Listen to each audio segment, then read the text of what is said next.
When you're in that tunnel vision, there's a comfort there. So usually when you have tunnel vision, you're comfortable because you can see the line of progression. The unknown is the thing that scares us the most. And, there are always 100 different ways something could go. I think if you don't give it a try, then you're much worse off, and you always think, what if? You're listening to the 9 to Survive podcast, where we speak to the most inspiring entrepreneurs of Australia. I'm your host, Alex Whiteside, the CEO of EasyCompanies. Running your own business can be quite daunting and scary. We're here to show you how to face those fears and help you build your dream today. We listen to the innovators, the game changers, and the thought leaders who have built their startups from the ground up. Hear what makes them tick, how they've overcome their own failures, and be inspired to take your own leap of faith and ignite your passion for business.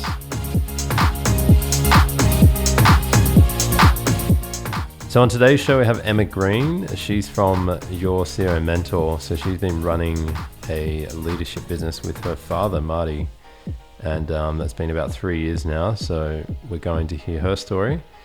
And if you haven't already, make sure you subscribe to the podcast. And if you're watching us on YouTube, make sure you click the subscribe and alert button.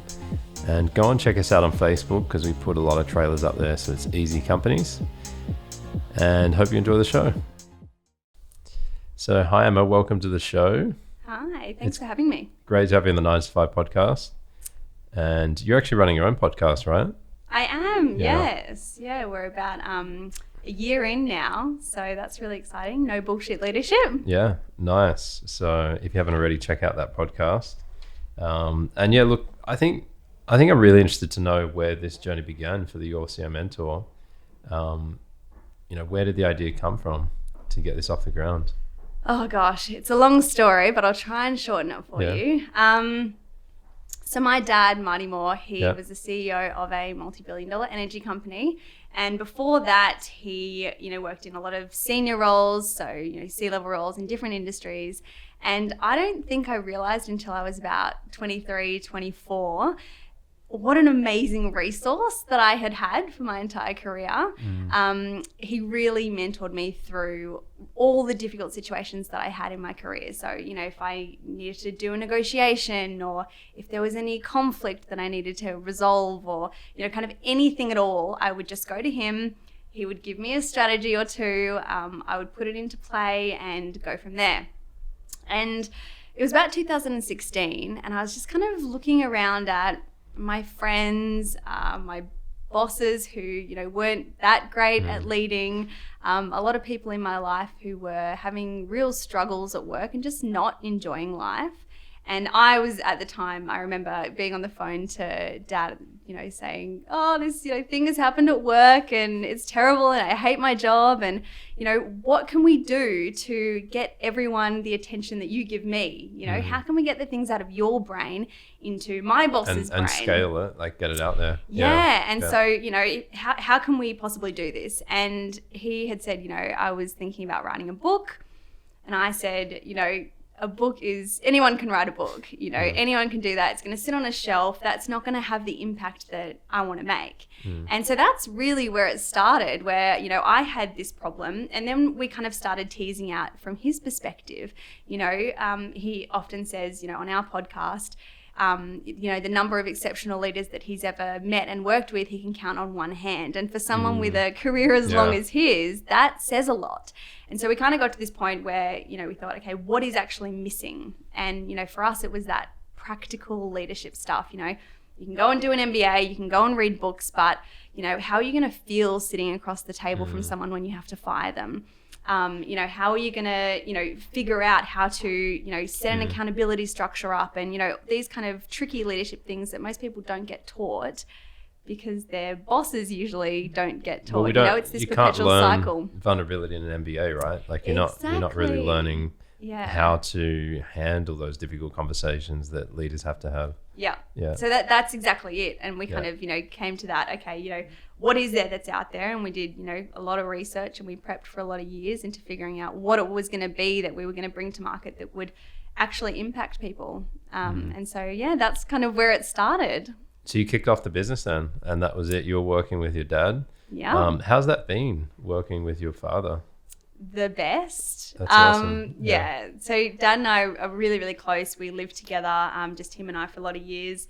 We're just best mates, really. And I think there's a lot of trust between us, and we really respect what each other brings to the table. So, he's got all these amazing skills from his, career and his life and his experiences, and he really respects what I bring to the table in my experience and, my skills. And so, it's turned out really to be a perfect partnership, Yeah, that's great. I mean, I tried to run a business with my brother probably like 4 years ago, and it didn't work well. The family issues just got in the way, and it was quite tense. And it looks like it's working for you, but how do you balance the, family work situation? Is it you just switch off, or is there already a good relationship there?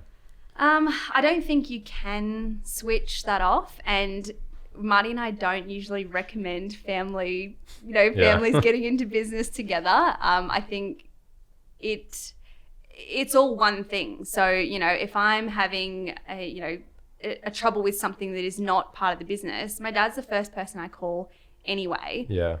That is obviously going to seep through into my day. So if I'm going to be, a little less focused, or, we're meant to be doing something, but I'm just not in the headspace, I'll just say, Dad, can we just move this to this afternoon? I'm going to go walk the dog, or, whatever it is. Like, I don't think you can keep those two separate. Yeah.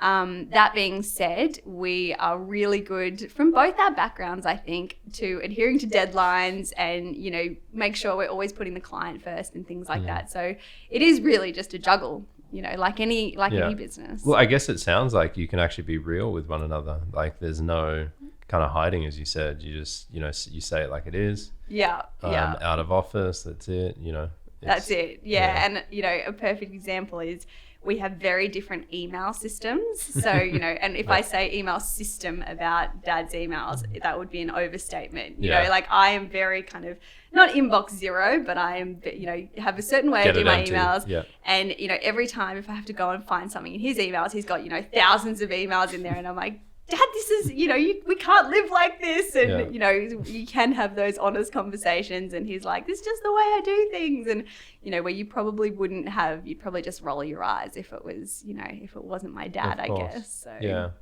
So what, did you know that you wanted to run a business before this business? Like, was there already an entrepreneurial passion there? Or, what were you doing before this? You said you wanted to kind of pursue journalism, right? So. Yes. Well, that was very early in my life. So when I was, in high school, I wanted to be a journalist. I wanted to be the editor of Vogue, actually. That was kind of, my pinnacle dream. Or a famous actress. Those were kind of, the two things that I wanted to be. And I didn't study at school very well, and I got terrible marks. I didn't get into the journalism course that I wanted to get into. And so I took a comms degree in a uni that I didn't want to go to, and of course I hated it. And I used that as a sign from the universe to say, you need to be a famous actress instead. Yeah. So when I was 19, I moved to Sydney. I studied at NIDA for a bit. I got an agent. I started going to castings, and I got rejected a lot. And it was kind of, I had this bit of like, I guess, a come to Jesus moment of, I had to really have this conversation with myself. Do I want to get rejected, continuously get rejected? It could be 500 rejections before I actually land something, if I land something, to get to my goal of being a famous actress. Is the goal, is that need, is that desire strong enough for me to do all these really hard things for the next, 20 years? And the answer was no, clearly, as I'm neither the editor of Vogue or a famous actress. But that really landed me in a spot where I went, okay, what I wanted or what I thought I wanted to do for the last 5-6 years, which when you're 20 is, a long time, that's not what you want to do. So what do you want to do? And so that really was the start of me going, okay, I need to go and find out what that thing is, because I've been so tunnel visioned on these other things. I haven't even looked at what else I could possibly be good at and what I could enjoy. So from that point, I really believe that the universe gives you what you're meant to have when you're meant to have it. Yeah, that's true. I was working a few bar jobs at the time to try and, pay for Sydney rent. And one of the licensees where I was working at one of the hotels I was working at asked if I wanted to come and be the event manager there. I guess, they saw potential in me. I was good with clients and I was very organised. And I didn't have anything else going on at that point in time. I'd kind of said, I don't want to do the acting anymore. So I said, yeah, sure. I ended up being really good at that. And so that was kind of the first time where I thought, I can actually be really good at something that I had that was not even on my radar. Like I'd never thought at all, I should be an event manager. What else is out there that I could possibly be good at? Yeah. And so that kind of took me through a little bit of a hopscotch. I did IT sales, I did audio-visual production, I did business development. I just, did as many things as I possibly could to see what really resonated with me, what energized me, what I hated, just to get that real spread of what those things were.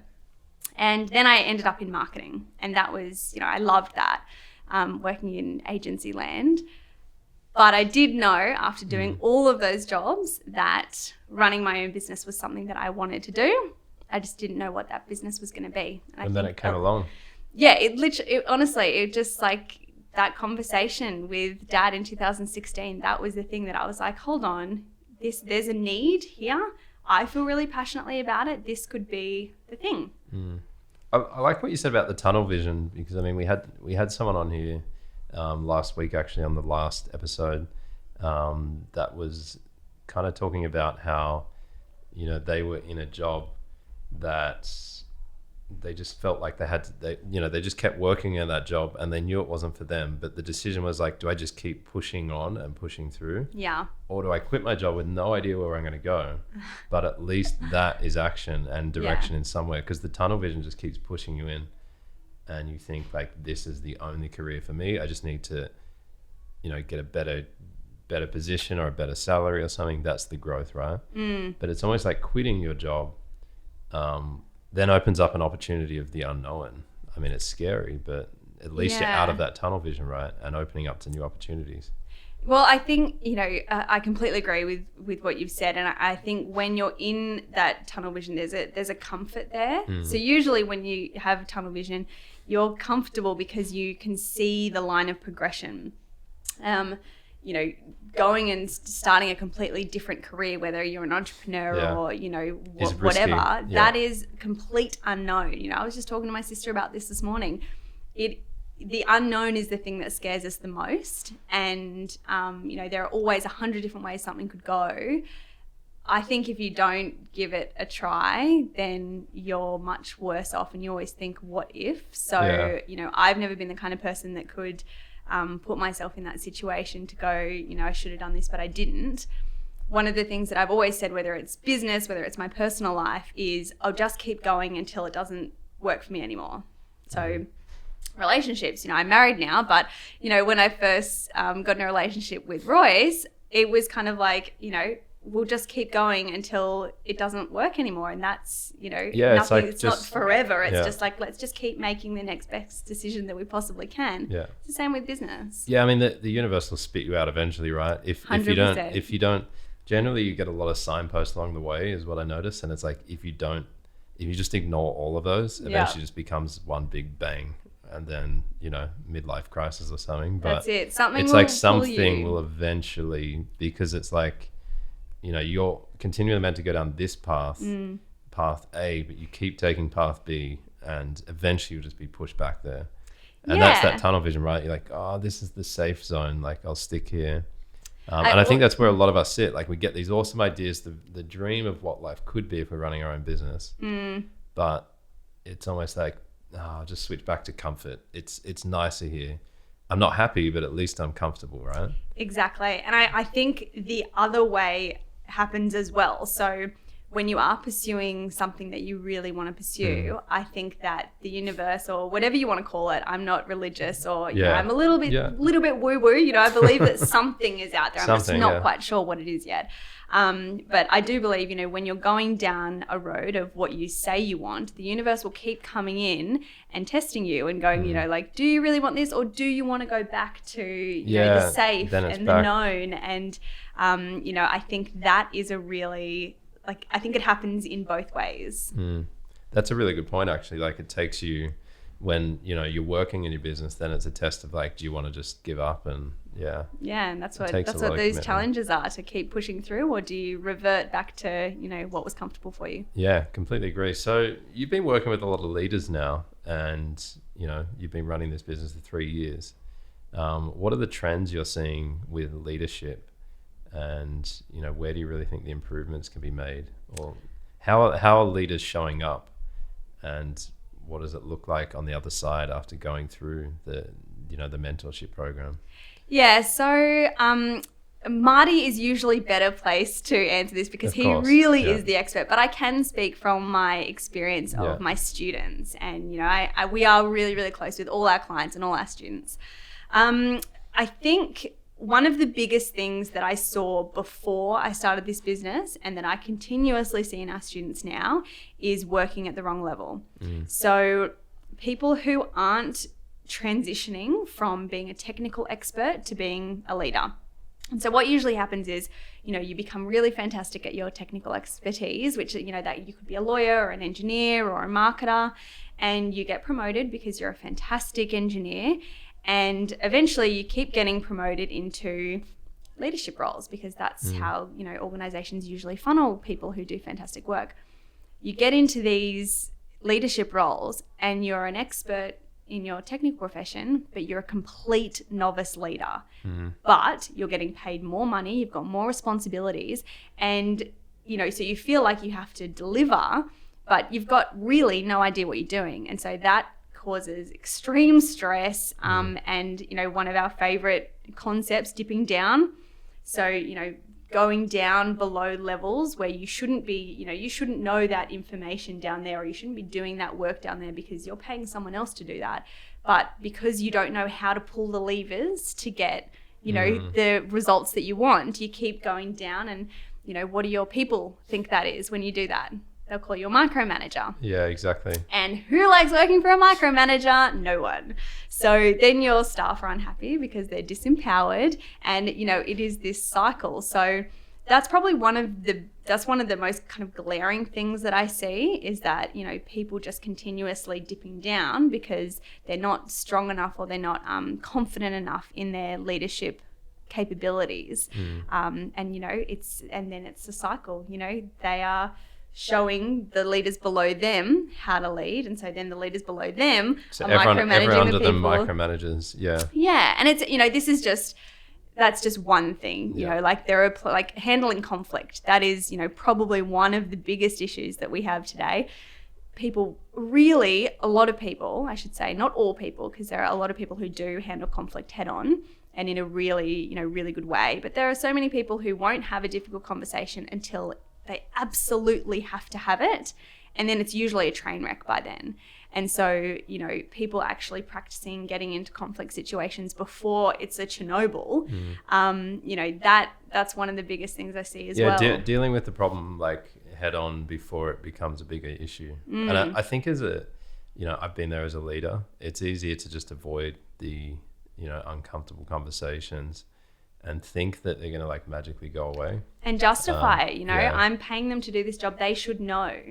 Or, you know, like, you know, we do this crazy stuff in our heads. You kind of justify why you might not need to have that conversation, or, you know, and then eventually you just do it, and you have the uncomfortable conversation, and it's gone. All those issues and resentments or things, that the tension that builds up, I mean, dissipates. We work with leaders though who, who will pretty much say, no one in my, 40-year career has had a difficult conversation with me. No one has come and said my performance is not up to scratch. But when I go into my performance reviews, I'm getting below what I expect. And that is sad, because, as a leader, you have a duty of care to your people to, have those tough conversations, to make them better at their job, to make them see what they can do to, hit the mark and to, feel empowered and to feel like they're contributing to a bigger purpose. Yeah. And so, there's a lot of, like most of the work that we do is, a lot of it is about the self. And, getting over your own kind of, the way that you've done things for so long. The limiting beliefs, the habits. Yeah. And just, opening different perspectives for yourself and, developing that perspective for those around you. Yeah, and I think it's a really good point. Like where have we learnt leadership from, really? If you go into a role, or even people starting businesses, potentially they might have been managers or, different roles. But there's a lot of young startups now. And it's like, then the only best model you have for leadership is your parents or other role models around you, right? Yeah. So, and if those weren't good, then you don't really have a good framework for leadership. Absolutely. Yeah. And that, we've had quite a lot of people approach us, who listen to the podcast or who want to work with us, who are in fast growth startups, which is not, Marty's background, which kind of, when we first started getting these, inquiries, we thought, we market to, more corporate, because that's where Marty comes from. Yeah. But, these really fast growth startups that, are hiring really fast because the product's moving fast, the investors are pumping money in. Yeah. And then they get to a point where they're like, I don't know what I'm doing, and, the people are unhappy, and why aren't they just sitting there and doing their job? Yeah. And they're sometimes the people who need to jump on the leadership bandwagon first, before you start scaling. A leader is someone who has to look after one other person. They could be looking after 10,000 people, but the foundations are exactly the same. Yeah, I think that's a really good point. Like you can kind of convince the VCs to get the investment, to get the people, and you're just growing this massive bus that's traveling, hundreds of kilometers an hour. Yeah. But the foundations aren't solid. So that's it. In those high growth startups, it's very just get stuff done, get it done, Yeah. And, you might be a product expert. This could be your, app that you've designed. But people is, And, when would you have ever come across,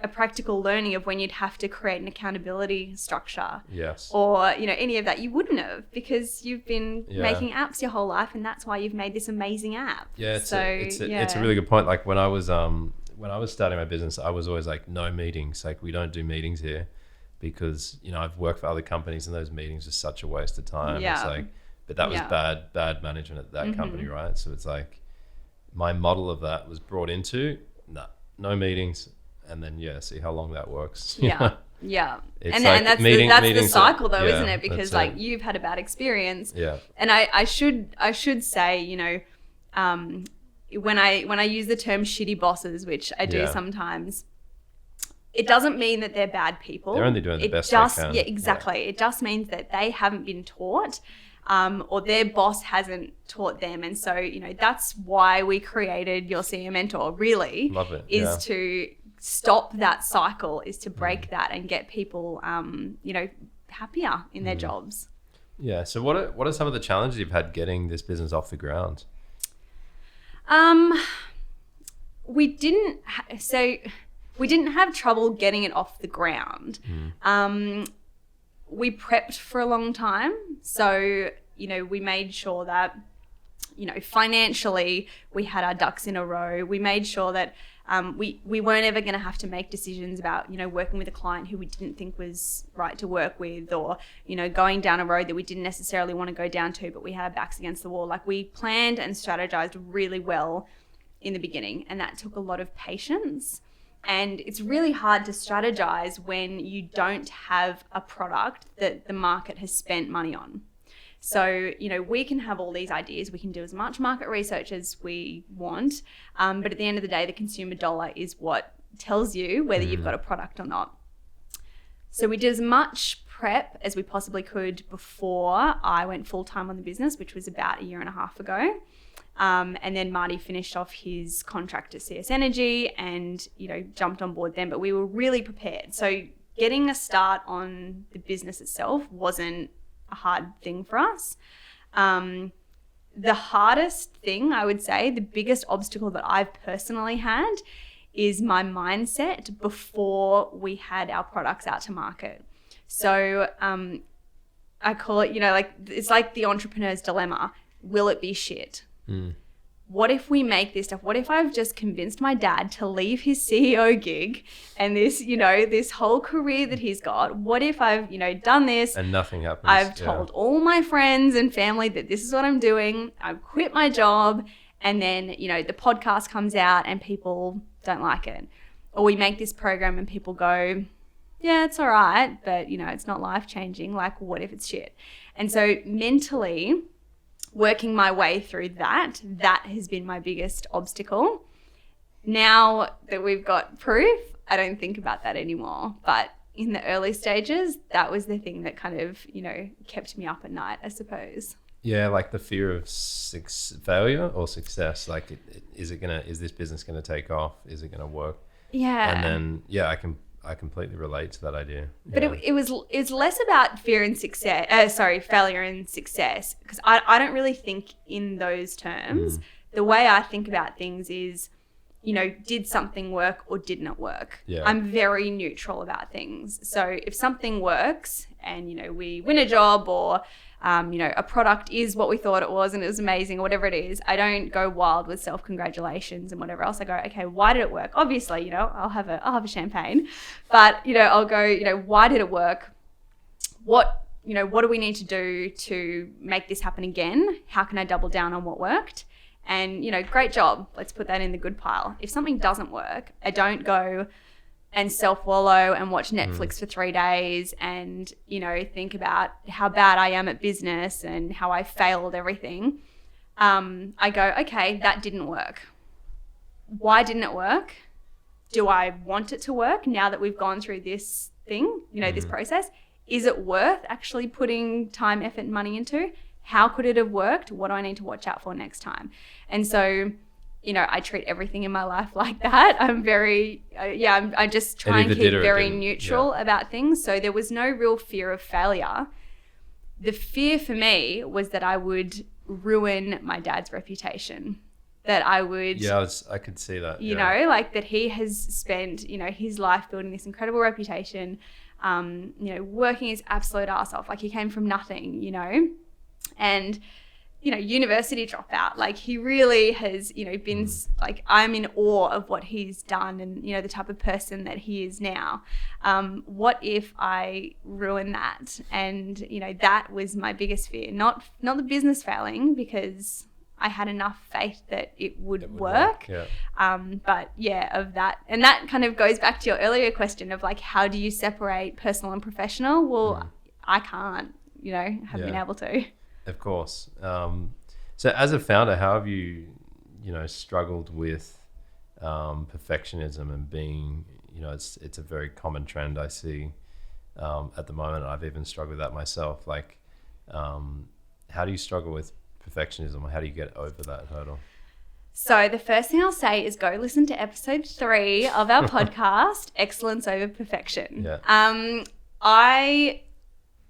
I've had a couple of really perfectionist bosses in marketing land, and that weaves into the micromanaging stuff. And so I've known for a very long time that I cannot be a perfectionist. Marty and I truly live by excellence over perfection. Is the podcast the best quality podcast that it could possibly be? No. If I hired out a studio every week for a couple of $100 and got an audio engineer instead of doing it myself, it could probably sound a little bit better. But is the message still getting across? Is the content still there? And is it excellent? Yeah, it is. Same thing with the program. I could have filmed it a lot better. I could have, done the graphics a lot better. But is the content there, is it going to get to the people? Does the message get across? And is it excellent? Yeah. So I actually don't struggle with that these days. Sometimes if Marty and I are deliberating, we find ourselves, deliberating over a word in a, in something, we'll kind of just check ourselves and go, whoa, okay, excellence over perfection. Let's just get this out. It's amazing how much people actually notice. Like, a good point there is like, I was doing some videos on Instagram, when we even started filming in the company, I'd point out all these little things I was doing wrong, and then you'd realize that people don't even realize that stuff. And it's like a mistake in an email, they might notice it and they might be like, oh, it's fine. It's not, that's the Achilles heel, that's it.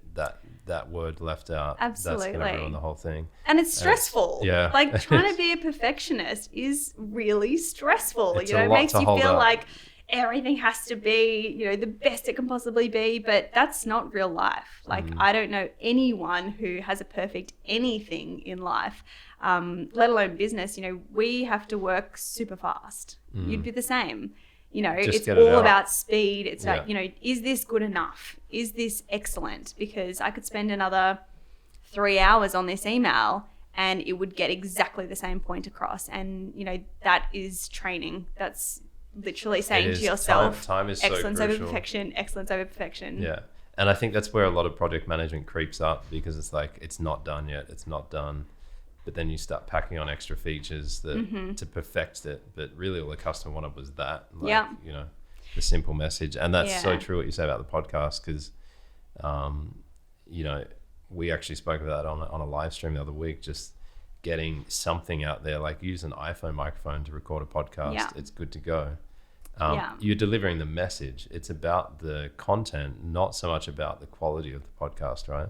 Yeah, definitely helps if you can do it. Exactly. As long as it's not, taking too much time away, because it's easy to focus on. I've seen at least it's easy to focus on this is why it's not working. It's because the website needs more words, as you say, or a better design. But it's actually more about the content delivery, like what it's saying. That's what I've seen. Yeah, and there's I think from a small business perspective, we can get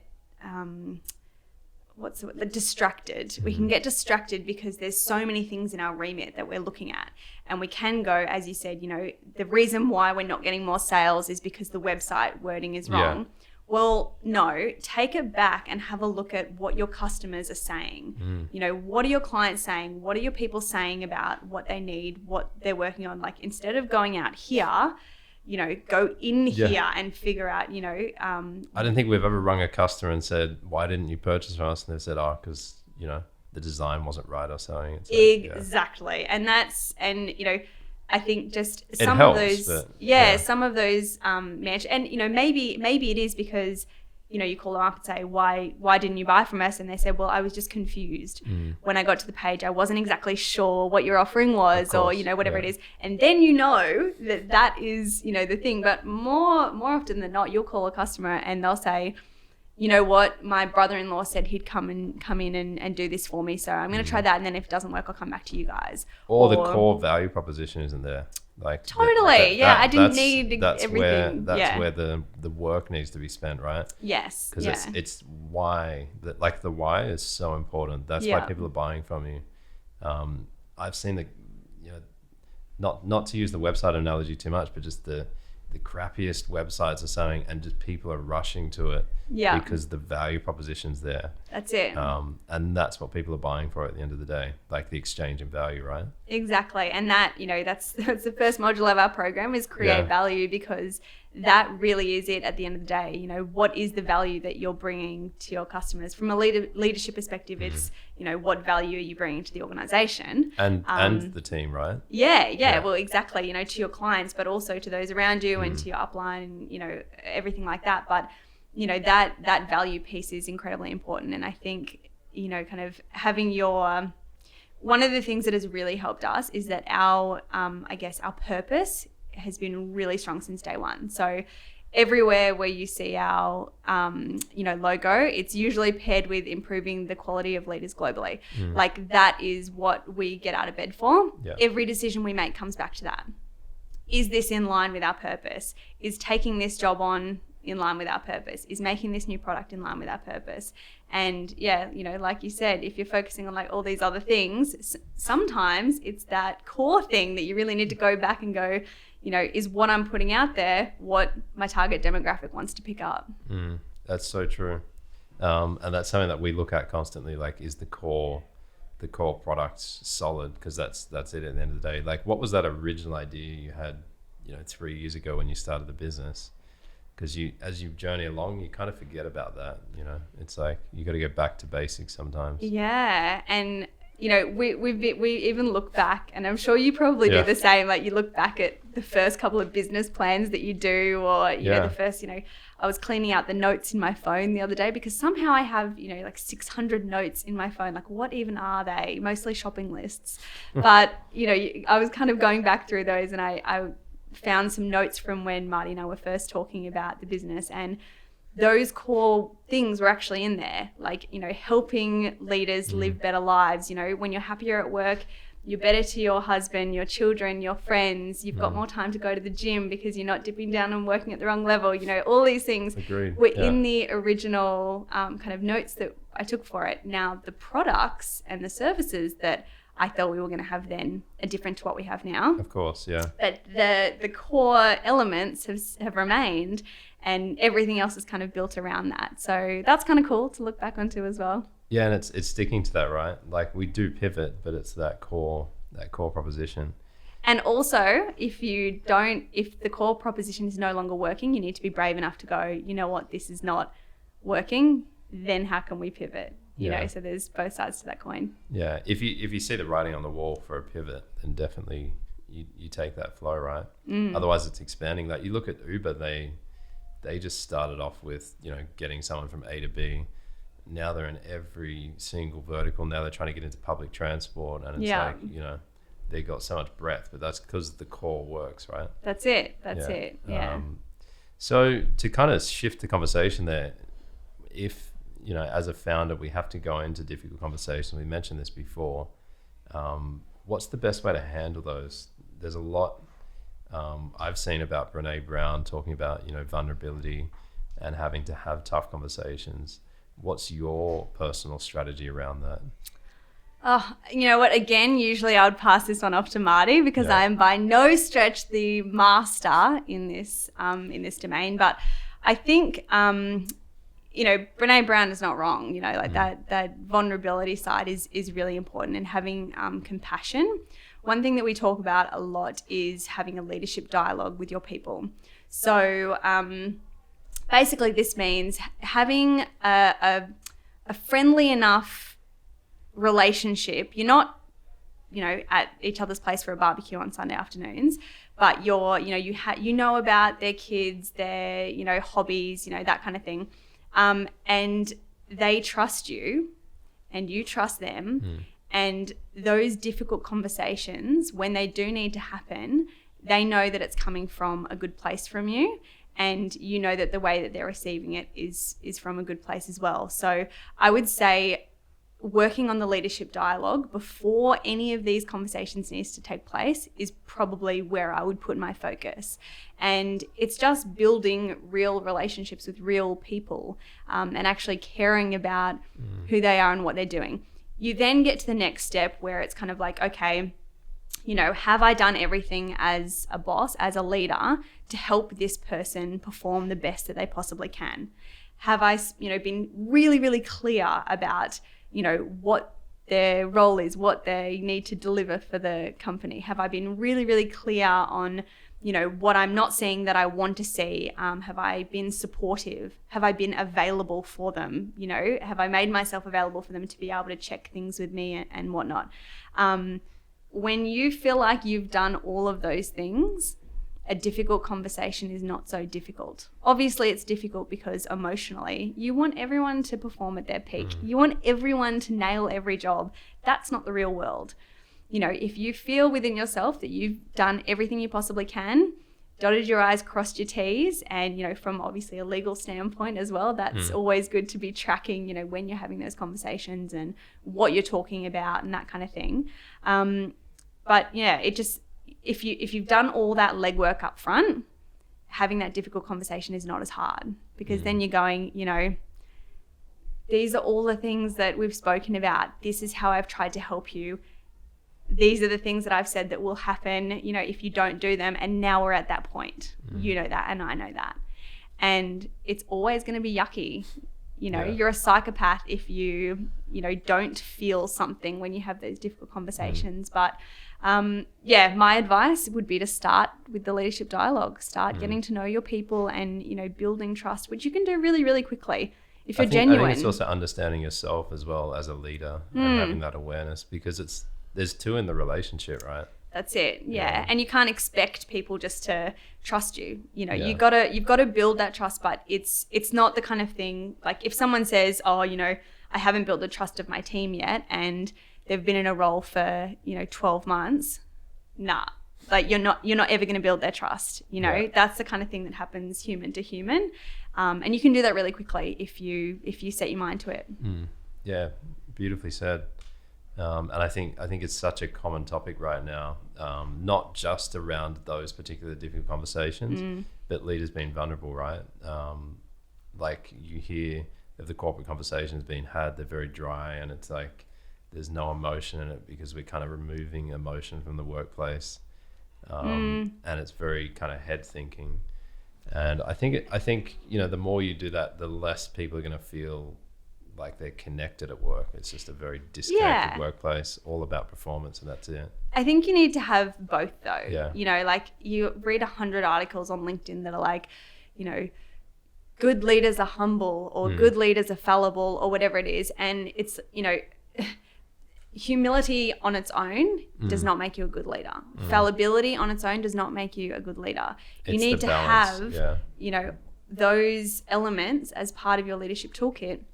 But you also have to have the tools and the strategies to be able to execute on, you know, how to be a great leader on the things that are actually going to push the business and the organization forward, because at the end of the day, that's what it's all about. Yeah, true. So what's worked really well in terms of this business? Like what are the components you think have made it very successful as a business in terms of growth, or, you know, taking it forward? Yeah, so the podcast has worked really well. Seems that way. How many downloads have you had? Or it's well, quite a lot, we've right? almost been going for a year, and we've just gone over 150,000 downloads. Yeah. So I'm like, don't take those 50,000 away from me. They were hard to get. We've got 100,000. So that's an old stat, I think. So, what? Yeah. Oh my God, that's so good. That's awesome. So we haven't spent $1 on marketing or advertising either. So the podcast for us means that we're, you know, each week 10 to 13,000 leaders from around the world are listening to an episode, getting stuff out of it. It's growing. We get pretty much all our leads through there. So that's what I would say, you know, was the best thing that we could have done for the business. You know, initially I had people saying, you know, why would you give all Marty's gold away for free? And because people want more. Well, it's that, but it's also, it's how they get to know us. It's how they get to know Marty, what his style is, what his views are on leadership. And, you know, obviously we don't put all the stuff from our programs in, you know, into the podcast. We, you know, touch on the areas that we don't cover in there, but that was, probably one of the best things that we could have done in terms of growth. And, you know, from there, kind of obviously word of mouth worked really well with the growth of the podcast. And we're also, we care a lot about the people that we work with, and I do as much personalization as possible. So even people who join our email list, I send them a personalized video. I don't get to all of them sometimes, but, you know, because then I'm doing like over 100 videos in a couple of days. But, you know, those personal touches, even though a lot of my business is automated because, you know, it's just me and, you know, Marty doing the work, I do as many personalized touches as I possibly can. And that makes a huge difference in a world where personalization is not that common. You know, anyone can get a name written on the front of a notebook, but like, you know, me spending my time emailing someone, calling someone, like I was telling you before this interview, I spend about an hour and a half a day just replying to emails that I've got from the day or the night before where people have said, listened to this podcast. It was so helpful, you know, blah, blah, blah. And I'll say, that's great. You know, what happened next? Or, you know, what other episode can I make that would help you with that? And can you give me a little bit more context around this? You know, have you spoken to your boss about this? And if so, go listen to this podcast episode because that might really help you, you know. We're really, really focused on every single person that comes through to us, jumps on our mailing list, any of our students, you know, we just, personalize as much as possible. That's so great. Those are probably those two things. Sounds like the podcast is really, really working for you. And I think they're an upcoming trend. And I think people are coming from all the social media back onto podcasts. Yeah. And it's definitely taking up. And I think anyone's capable of making one. Totally. If I can do it, you can do it. Yeah. It's like, all you need is just some basic mics and the content really. That's it. I think having that strategy and having, you know, being consistent with it is really important. So for, you know, us where every single week, you know, between 15 and 20 minutes each episode, and it consistently comes out, that is what keeps people, like, I know when I'm listening to a podcast and there's only 8 things in it, I'm like, you know, I just started getting into this and now it's gone. Yeah. So I think that's the strategy we used at the start. Actually, we launched 5 episodes in one batch because then at least there's enough. Yeah, exactly. And then people kind of get hooked and they get to know you and they, you know, they want to come Netflix, back. They put a whole season out. That is it. Yeah. And then drip feed the rest. The Netflix model. But I think that awesome. Works really well. So how do you stay balanced as a founder, like mentally or, you know, even mindfulness and things like that? How do you keep grounded? What's your routine for success? Gosh. Well, I don't really meditate. I know it's terrible. Everyone goes, you've got to meditate and you've got to, you know, take that time for yourself. My meditation is walking my dog. So I usually get up at about 5:30. I get an hour of work in before everyone else in the house wakes up. Go walk the dog, and that's my therapy. That's my, you know, kind of, I'm like out there with the dog, just walking around and being out in nature. That is really grounding for me. And then really I just like live and die by my calendar and I batch. So my husband travels a lot for work. So we organize things about a month in advance, and that's, you know, who's picking the kids up on these days and, you know, taking them to this and that and whatever else. And so all the family stuff goes in first. Then then obviously our, you know, students and our, you know, paid clients, they go in next, and all the bits and pieces that we need to do with them. And then in between that goes, you know, so for example, Tuesdays I might spend 2 hours in the morning doing podcast stuff. Might have, you know, half an hour in the calendar for, you know, emails and little bits and pieces that I need to do. Call my mum, you know, I honestly, it sounds crazy, but I really, you know, to get everything done, if I don't put it in the calendar, it kind of doesn't happen. So, you know, and then in the afternoon, it's like, all right, I've got a couple of hours before I go get the girls from school. I'll spend, you know, 1.5 hours doing this, 1.5 hours doing this. So you're very flexible in your daily routine, is it? You just yeah. So and that is, you know, I'm sure everybody says that you know, starts their own business, that the flexibility is amazing. Why you get into it, Yeah, you know, I went to Queenstown last week to go snowboarding for a few days with my husband, and you know, I could still, you know, do an hour or two's work while I was there, and there was, you know, that was totally fine. So that flexibility. The best thing about working from New Zealand is you get that 3 hour. Like, oh my gosh, it's so good, except at night time. Except when it gets to night time, and what is it, like 6 p.m.? Oh yeah, 9 p.m. people are still at work. So we've got a weekly webinar for our program, and you know, it only goes for 8 weeks. But when I was doing the webinar, which is 6 p.m. in Sydney, and it was 8 p.m. in New Zealand, and everyone else was having drinks, and I'm kind of sitting in the hotel room just waiting for the webinar. It's better than Bali though, when you turn over and you wake up and everyone's already been awake for like 3 hours, and you're like, oh. I'm so far behind the ball right now. That flexibility. Yeah. So, you know, really just calendar management, batching my tasks. So, you know, when I'm committed to doing, you know, a specific task, my phone notifications are off, my email notifications are off. Otherwise, I just wouldn't get through it. And that's how I started the business, because there was, you know, so many pies that I had to have my finger in. things would just kept popping up, and, I'd panic about that and I'd panic about this. Yeah, because as a founder, there's so many things you have to deal with in a given day. Exactly. And so it kind of comes down to, when I am doing that calendar for the week, and, I should say I only do my work calendar a week in advance. I don't do that a month in advance because that would be crazy.